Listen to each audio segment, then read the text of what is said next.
پاکستان اب اپنا راستہ بنائے،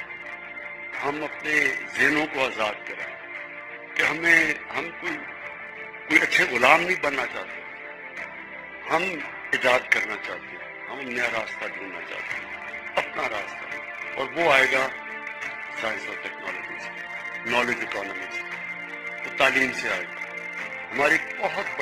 دو بڑی ایڈوانٹیج ہیں، ایک کہ ہمارا دنیا میں سیکنڈ ینگسٹ پاپولیشن ہے، ایک ینگ آبادی ہے، دوسرا ہمارے پاس بڑا ٹیلنٹ ہے۔ جیسا ڈاکٹر صاحب نے کہا کہ جب آپ دیکھتے ہیں ہمارے او لیول اور اے لیول کے بچوں کی پرفارمنس، تو اس دنیا میں کمپیٹ کرتے ہیں۔ اسی طرح امریکہ میں دیکھ رہا تھا کہ جو پاکستانی امریکن پاپولیشن ہے، وہ ٹاپ 3-4 اکیڈیمک کی جو ٹاپ پہ جو ایتھنک مائنورٹیز ہیں،